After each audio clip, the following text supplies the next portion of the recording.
Students, last lecture में हमने properties of determinant पढ़ा था।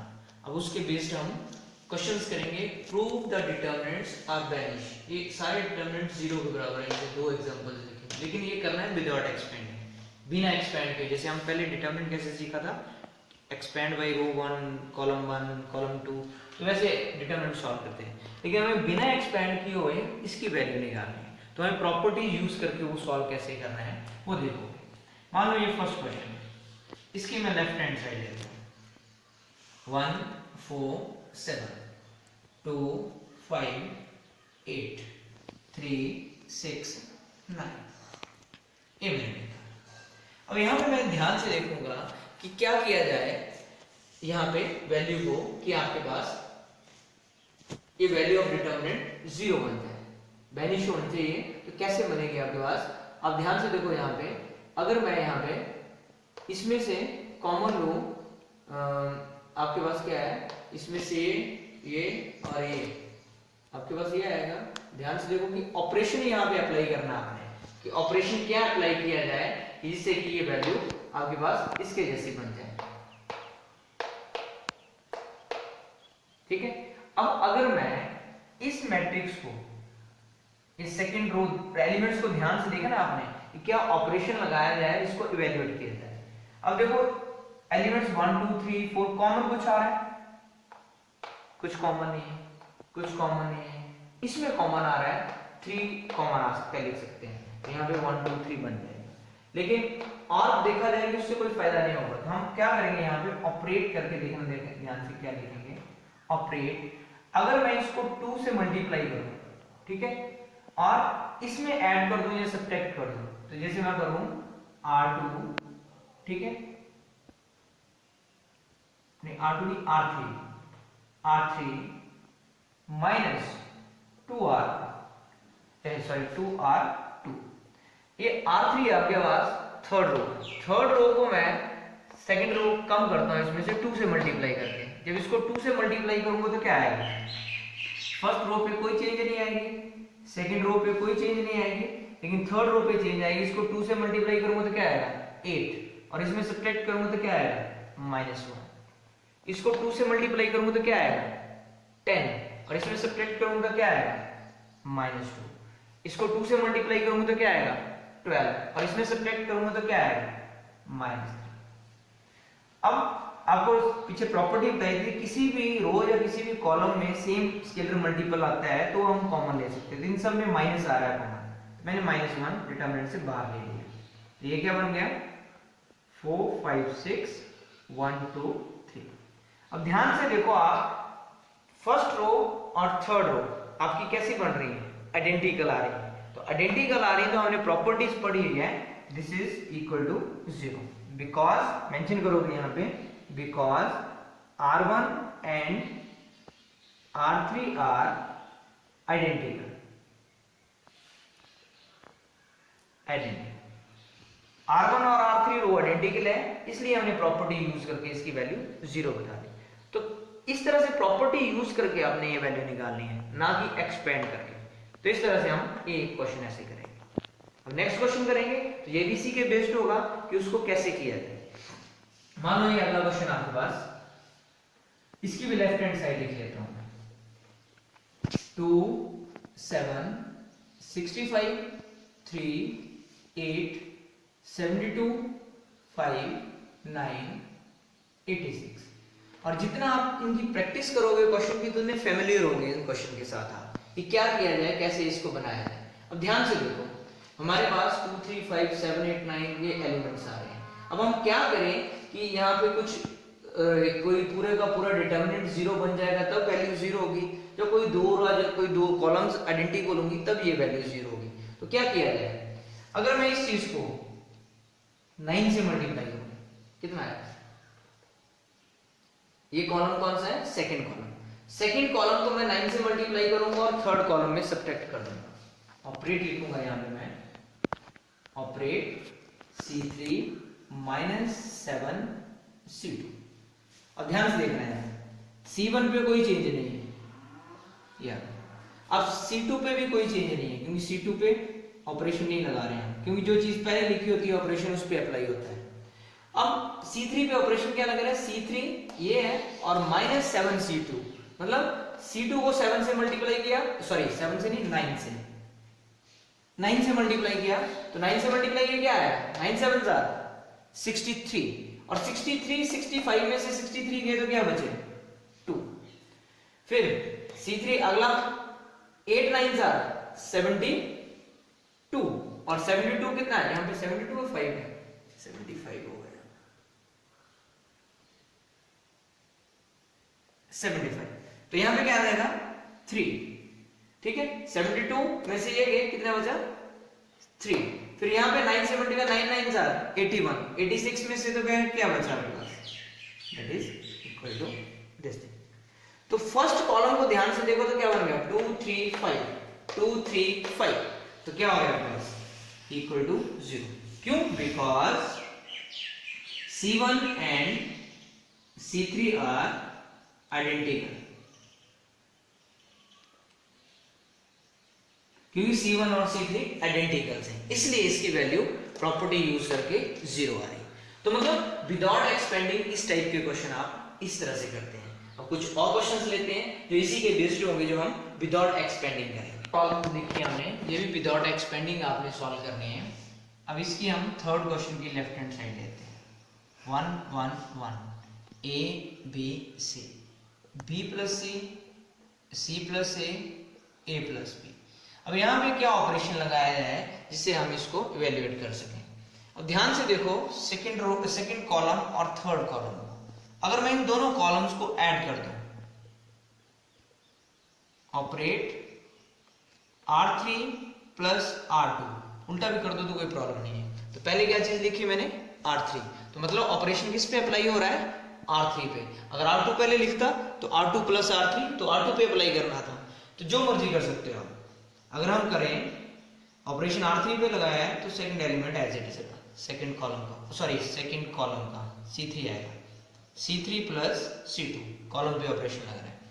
अब थर्ड कॉलम में सेकंड कॉलम को हम ऐड कर देते हैं, तो क्या आएगा A plus B plus C, इसमें A ऐड कर दिया तब भी क्या है A प्लस B प्लस, इसमें A ऐड कर दिया तब भी क्या है A प्लस B प्लस। अब आपको बताया हुआ था किसी भी रो या किसी भी कॉलम में सेम एलिमेंट आ जाते हैं तो वो टेकिंग कॉमन ले सकते हैं हम उसको। तो थर्ड कॉलम में क्या आ रहा है A प्लस B सब में आ रहा है, तो हम क्या लिखेंगे taking common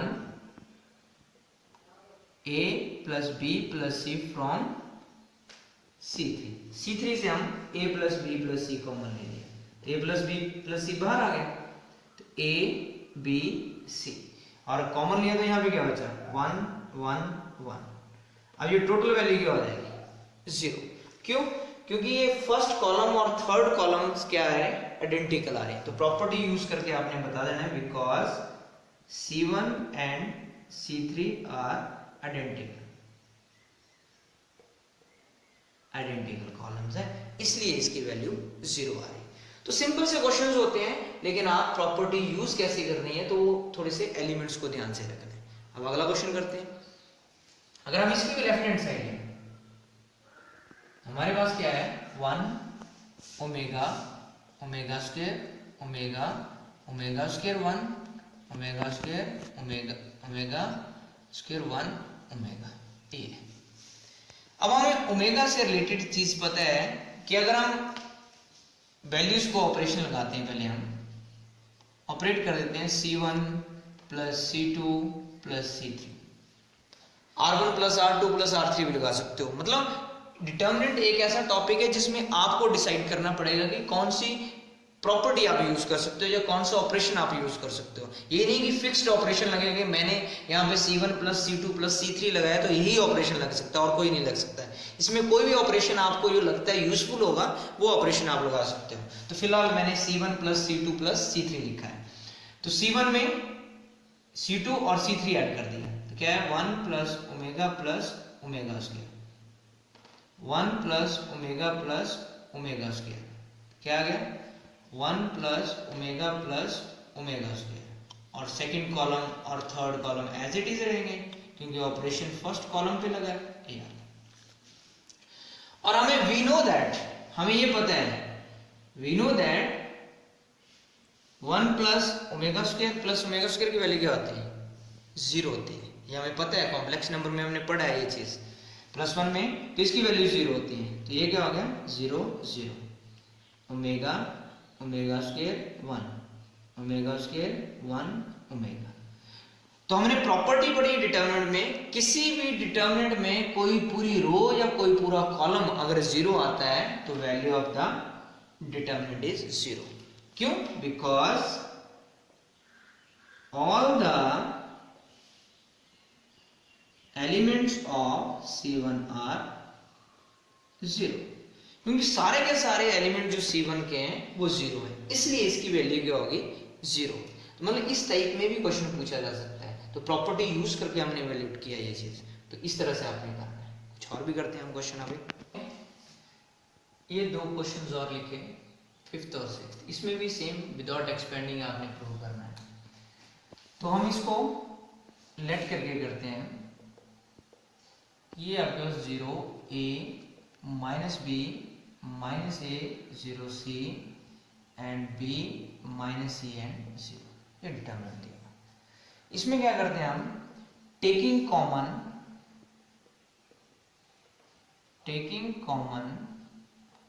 -1 from R1 R2 and R3, तीनों से कॉमन लेते हैं। तो यहां से माइनस कॉमन लिया तो बाहर क्या आ जाएगा, -1 का क्यूब, -1 इससे आएगा, -1 इससे आएगा, -1 इससे आएगा।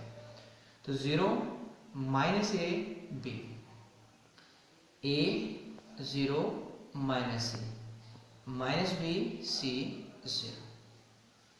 अब माइनस का क्यूब क्या होता है, माइनस ही रहता है।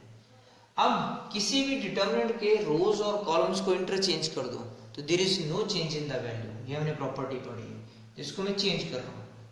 फर्स्ट रो को फर्स्ट कॉलम बना दिया, सेकंड रो को सेकंड कॉलम बना दिया और थर्ड रो को थर्ड कॉलम बना दिया।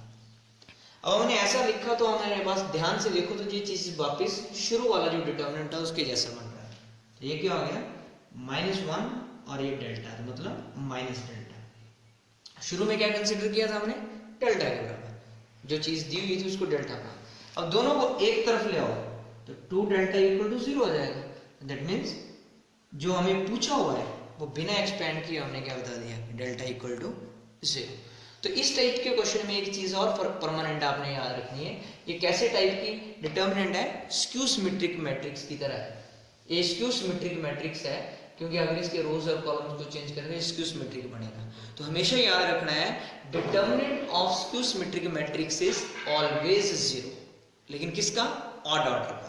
अगर ऑड ऑर्डर का स्क्यू सिमेट्रिक मैट्रिक्स का डिटर्मिनेंट निकालने के लिए बोला जाता है इस टाइप में, तो वो हमेशा 0 होता है, उसको सॉल्व करने की जरूरत तो नहीं होती, आप वैसे ही बता सकते हो। अंडरस्टूड। अब ये दूसरा क्वेश्चन है, तो इसको कैसे करते हैं हम, इसको हम लिखते हैं, हम सॉल्व करते हैं। सेकंड क्वेश्चन है, इसको भी हमने बेनिश प्रूफ करना है, तो इसको भी मैं ले लेता हूँ। लेफ्ट हैंड साइड क्या आ रही है, b square c square c square a square a square b square bc ca ab b plus c c plus a a plus b। अब ध्यान से देखो, हम यहाँ पे क्या किया जाए, यहाँ पे कि इनको सिंप्लीफाई करने के लिए अगर इसको मैं a से मल्टीप्लाई कर दूं, यहाँ पे क्या बन जाएगा, abc। यहाँ पे क्या बन जाएगा, b से मल्टीप्लाई कर दूं इसको तो abc, इसको c से मल्टीप्लाई कर दूं तो abc। मतलब अगर मैं फर्स्ट रो को लिखोगे मल्टीप्लाइंग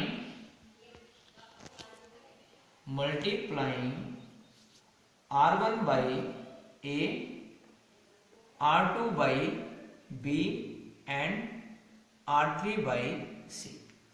r1 को a से, r2 को b से, और जब भी कोई चीज हम डिटर्मिनेंट में मल्टीप्लाई करते हैं तो उसको बैलेंस करने के लिए डिवाइड भी करते हैं, क्योंकि कोई भी चीज अपनी तरफ से लिखी हुई है तो उसको हम बाहर डिवाइड, अगर a से मल्टीप्लाई किया तो a से डिवाइड भी किया, तो यहाँ पे क्या बन गया, ab square c square abc, ab plus ac। इसी तरह से bc square a square abc BC plus AB। इसी तरह से यहाँ C से मल्टीप्लाई करेंगे, C A square B square, ABC AC plus BC, इस तरह से आएगा। और ध्यान से देखो तो सेकंड जो कॉलम है उसमें सब में ABC कॉमन आ रहा है, और ध्यान से देखो तो फर्स्ट कॉलम में भी ABC कॉमन आ रहा है। तो हम क्या करेंगे, taking common ABC from C1 and C2, first column और सेकंड कॉलम में से ABC कॉमन लेंगे। अब ध्यान से देखो यहाँ से ABC आ रहा है, ABC ABC ABC, तो यहाँ पे ABC फर्स्ट कॉलम से और ABC सेकंड कॉलम से, तो मतलब 2 बार कॉमन आया आपके पास ABC बाहर। तो जब ABC इसमें से कॉमन लिया तो बचा क्या है यहाँ पे, सिर्फ BC। यहाँ से ABC कॉमन लिया तो बचा क्या आपके पास, C। यहाँ से ABC कॉमन लिया तो बचा क्या आपके पास, AB, और यहाँ पे 1 1, AB plus AC, BC plus AB, AC plus BC, तो ये आ गया। अब यहां पे आगे हम लिखेंगे ऑपरेट, इसको और इसको ऐड कर देंगे, थर्ड कॉलम को और फर्स्ट कॉलम को ऐड करेंगे, C3 प्लस C1 ऑपरेट करेंगे। जो ऑपरेट करेंगे तो हमारे पास क्या आएगा, इक्वल टू ये एक कट हो गया तो सिर्फ ABC बचे यहाँ पे। तो अब ऑपरेट किया तो किस पे ऑपरेशन लग रहा है, थर्ड कॉलम पे, तो फर्स्ट कॉलम पे कोई चेंज नहीं आएगी, there is no change in the first column, 1 1 1। और यहाँ पे इसमें ये ऐड किया तो क्या बन गया, AB plus BC plus C, AB plus BC plus C, AB plus BC plus C, ये। अब यहां से फिर कॉलम थर्ड से कॉमन आ रहा है, लिखेंगे टेकिंग कॉमन